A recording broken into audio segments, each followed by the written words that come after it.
Cody Brundage and Abdul Razak Alhassan in the middleweight division. This is interesting. This is very, very interesting. Because Abdul's been on that.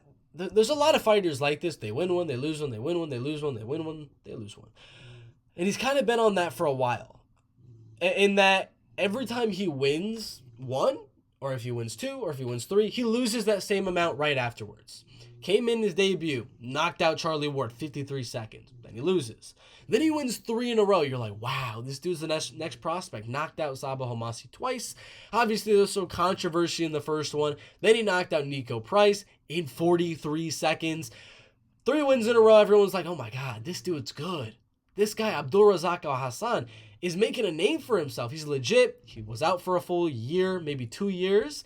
Came back and lost 3 straight. To legit dudes, Munir Lazez outstruck him. Chaos caught him with that big shot, and Malkoun out-wrestled him. That's 3 losses in a row. Then he came back with a win. Then he came back with a loss. Came back with a win. Came back with a loss. I don't know how it happens with a lot of these fighters. They just have the predictable pattern. So I don't know what's going to happen after this. It could be another loss and then 2 more wins after that. I really, really do not know. But Cody's a tough guy.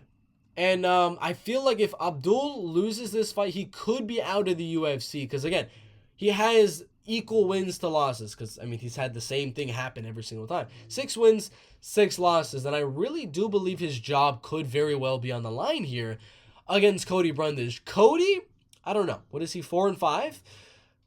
His job might also be on the line. Because, yes, he got the knockout on Zach Reese. But he was on a 3-fight losing streak at one point. His only win was that illegal elbow, which wasn't really a win on Jacob Malkoun.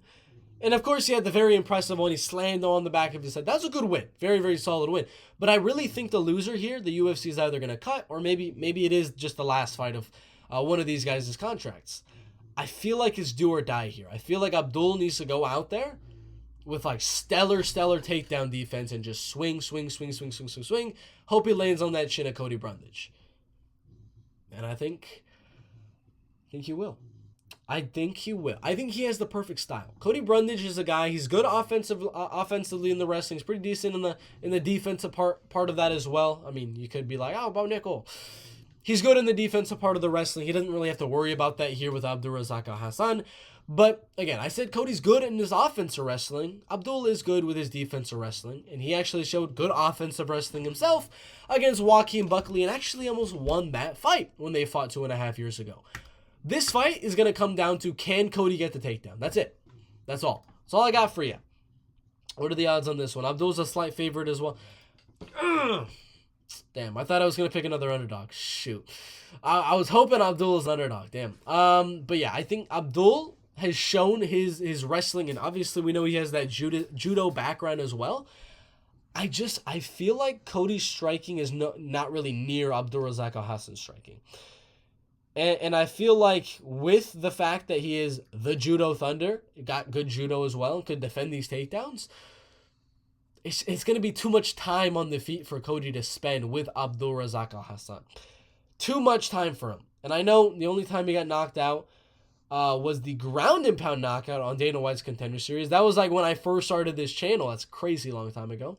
That was his first ever loss. And then the Mikhail Oleksiejczuk one, where he caught him down the middle and then knocked him out. I'm expecting a similar one. Round 1, Abdul Razak Alhassan. I think he's going to land one shot to the middle. It's going to wobble him a little bit. His back is going to hit the cage. And I think Abdul's going to just start flanging leather. And I think he's going to catch him. Again, it's do or die. Cody needs that takedown. Even if he is hurt, should probably try to get that takedown. And rest his noggin a little bit and just try to gas out Abdul on the ground. Ground and pound him, control it. He kind of has to make this a boring fight. Again, not what you really want to hear from a guy like me. I mean, you got to make this a boring fight to win, but I think that's the most logical path to victory for Cody, is just to kind of grind this one out, not give Abdul any space and just smother him on the ground. So when he is on the feet, the muscles are a little bit more fatigued. He's not able to generate that power and knock you out. All going to come down to round 1. Is he able to get that takedown before Abdul starts swinging leather? I think Abdul's going to catch him. I do. It's pretty close. It is pretty close.